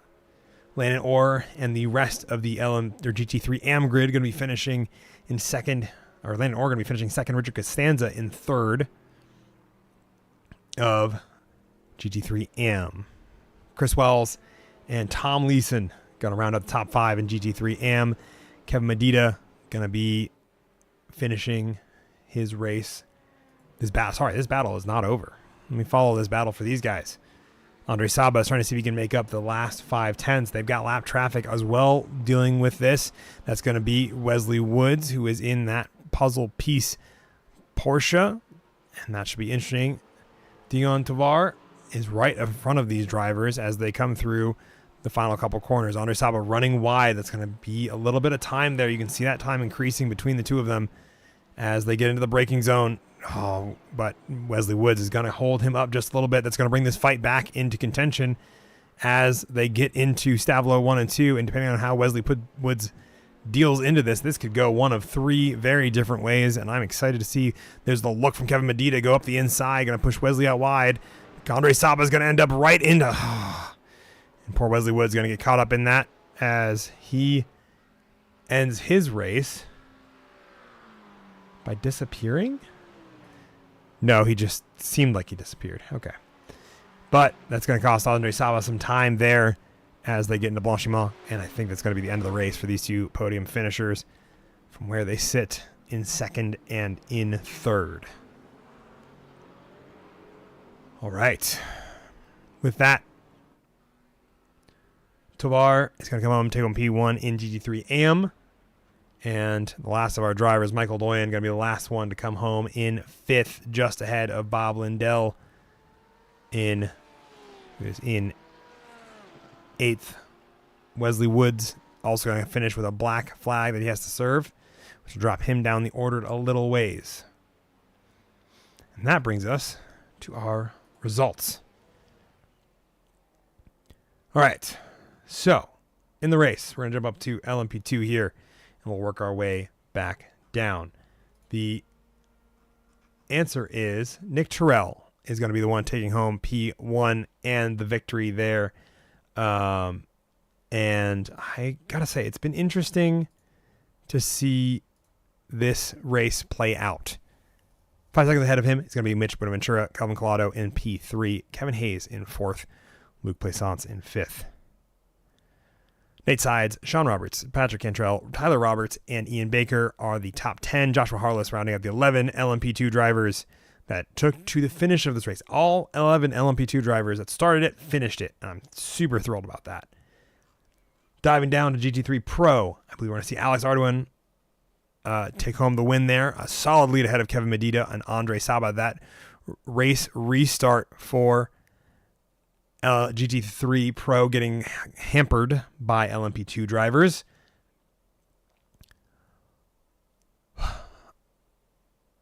Andre Saba, William Lemaster rounding out the top 3 there, or top 4, excuse me. Michael Doyen in top 5. Olivier Blanger, the biggest, I think, individual that got hurt by that restart, ending up in 6th. Justin Hall and Jesse Olsen do not finish this race, ending up multiple laps down. And last, certainly not least, GT3 AM. We'll see Dion Tovar coming home a whole lap ahead of Landon Orr and them because he got to finish an extra lap. It's not that many or that long. He just happened to be the right spot. So Landon Orr is going to come home second here. Fantastic result for him. Richard Costanza and from Veterans United rounding out the podiums there. Chris Weld and Tom Leeson top 5. Tom Leeson, another driver, catching a bit of a rough restart. So Charles Rotes, Wesley Woods, Bob Lindell, Jordan Oliver and Kyle Orvetz are your top 10 there. Chris Kraus, Ken Duvall, Jason Scott, and Wesley Waddell not finishing this race tonight either. And that'll do it for us, I think. I think that's the end of the race tonight. Once again, we were at Spa. We got to see a checkered or a yellow flag tonight, which I think was a fantastic thing to see. We'll have to...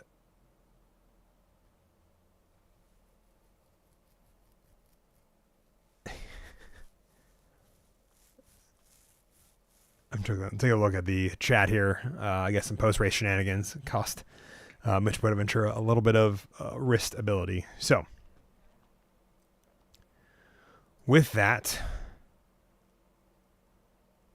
yeah, I think I'm going to wrap it up. Thank you all very much for watching. I've been Fennicini, once again bringing you all the racing action from here at Mossburn Motors Endurance Challenge. Next week will be I think a shenanigans week. If I have the ability to, you might see a broadcast. You might not. Either way, it should be a good, fantastic time. We'll see you all in 2 weeks' time for another official race here on OMEC. We get back to another sprint weekend. We are going to... If I can look at my things right. Heading over to Motegi and Suzuka. Oh, that's going to be a fantastic pair of races. I love Motegi. I think it's one of the underrated tracks on the iRacing service. I don't think it's used enough in racing in general.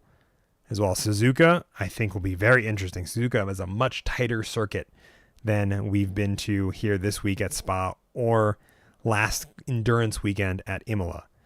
So those two, I think, are going to be some interesting racing for sprint weekends. We'll be happy to show you both of them when it comes time. Until then, thank you all very much for watching. Hope you guys have a fantastic evening. And I'll see you then. Cheers, everybody.